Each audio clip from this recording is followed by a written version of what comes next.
Reading order and principles for accessible presentations.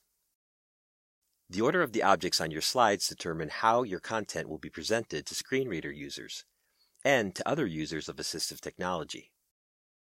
By following accessibility principles, your presentations can be legible and understandable for a broad spectrum of users. Objectives: gain an understanding of the relationship between reading order and the order of the objects on a slide, and identify the process for checking and editing the order of the objects on a slide. The sequence of content that a user experiences through assistive technology is called reading order.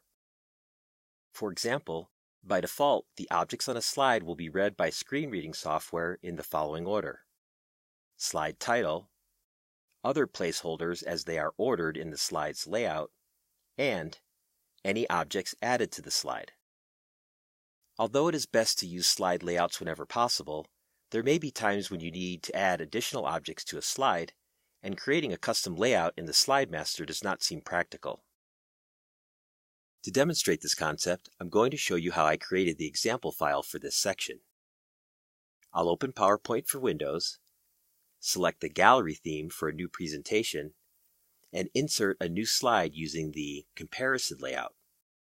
Then I will add content to the slide's 5 placeholders, comparing Manet and Monet for the title, and the name of and a painting from each artist in each text placeholder and content placeholder presented as a set.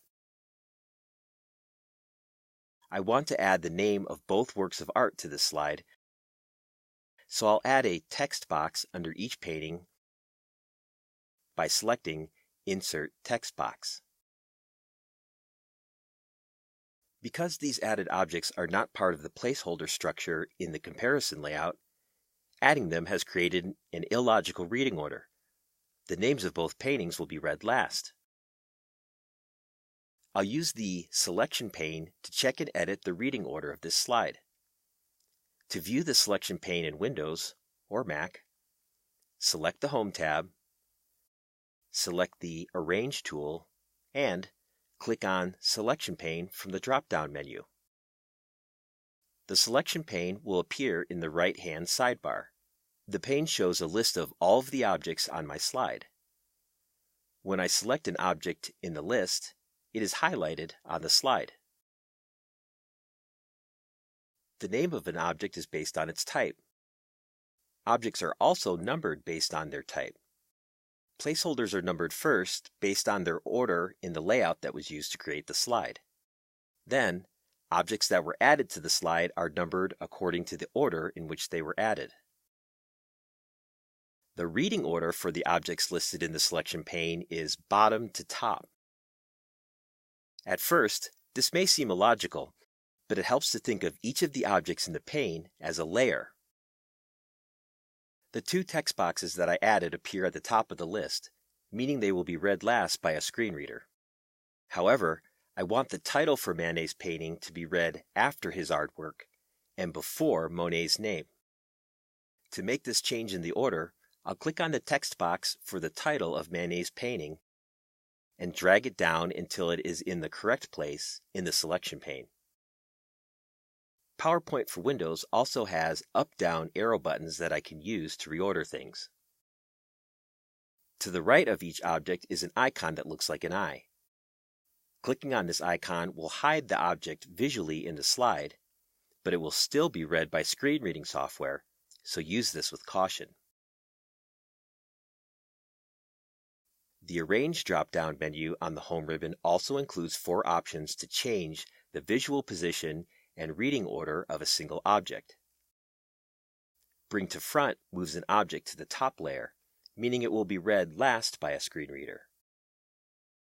Send to back moves an object to the bottom layer. It will be read first by a screen reader. Bring forward moves an object up 1 layer or later in the reading order. And send backward moves an object down 1 layer or earlier in the reading order. When you use these options, double-check the list of objects in the selection pane to ensure the reading order is correct. There are some principles for accessibility that you can follow to create presentations that are legible and understandable. Make sure text is not too small, especially if the presentation will be viewed on a projector. Transitions and animations should be simple. Complex or automatic transitions and animations can be distracting. Be careful when choosing background images or patterns for overlaying text. Too much visual information can make text difficult to read. Use clear and simple language, and do not use color as the only way to convey information. Finally, because PowerPoint has the capability of embedding multimedia, text-based equivalent information must be provided. If you have embedded multimedia, ensure the video is captioned. And if you have embedded audio, include a transcript. By maintaining the correct order of the objects on your slides, your presentations will be optimized for assistive technology users. And when you implement principles for accessible presentations, they will be able to benefit the largest group of users.